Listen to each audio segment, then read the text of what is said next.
has announced that its forces have nearly completed the capture of Bint Jbeil, a key Hezbollah stronghold in southern Lebanon. According to the Israel Defense Forces, more than 100 members of the Iran-backed group have been killed in the area over the past week as troops carried out ground assaults, airstrikes and commando operations. The IDF said the town is now fully encircled with only a small number of Hezbollah operatives remaining, limiting Hezbollah's ability to launch attacks on northern Israel. Bint Jbeil has long been a symbol of the group's power, having resisted Israeli forces during the Second Lebanon War in 2006, and previously hosting a victory speech by then-leader Hussein Nasrallah after Israel's withdrawal in 2000. The operation, led by the IDF's 98th Division, along with paratroopers, commando and Givati brigades, aims to secure full operational control of Bint Jbeil within days. Now we're joined by Yossi Kuperwasser, who's an Israeli intelligence and security expert, of course joining us from Tel Aviv in Israel. Yossi, a pleasure to have you back on the Bulletin. Thanks very much for your time today and for joining us once again.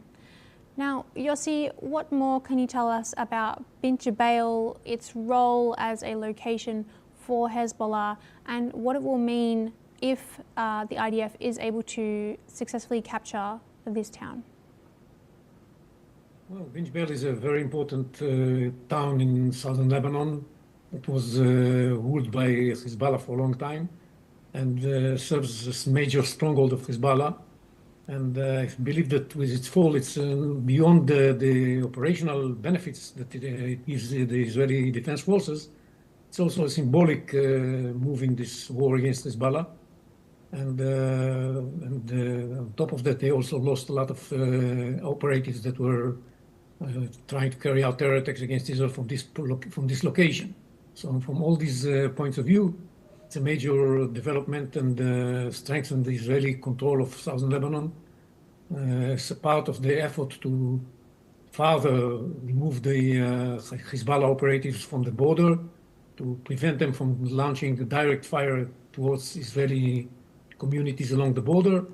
And this is the Bint Jbeil is in the center part of the border, but Israel simultaneously moved forward in the south, in the western side, and in the eastern side. So it's a new situation in southern Lebanon that this area is now evacuated from the local citizens and from the terrorists that were ruling this place for a long time. And this may promote our capability to provide security for the people living along the border on the Israeli side. Mm-hmm. Yossi, what is the current security situation like in this part of southern Lebanon, perhaps before this operation started? Of course, Lebanon hasn't conducted a census in Bint Jbeil since the 30s, I believe. So what can we make of this attempt by the IDF? If they do successfully capture this town, what type of blow will it strike to Hezbollah, and what could it mean for the progress of their operation in this area in southern Lebanon? Well, Bint Jbeil had some major headquarters of Hezbollah, and the population there is Shiite. This is the same sect from which Hezbollah to which Hezbollah belongs and of which he represents. And of course, the citizens living there, several tens of thousands of people living in Bint Jbeil have left the place already.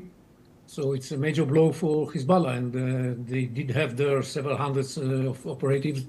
Many of them were killed. Some of them managed to run away before the siege was put over the town. And it's a major blow for Hezbollah. It's much weaker without Bint Jbeil. But this doesn't mean that the war is over.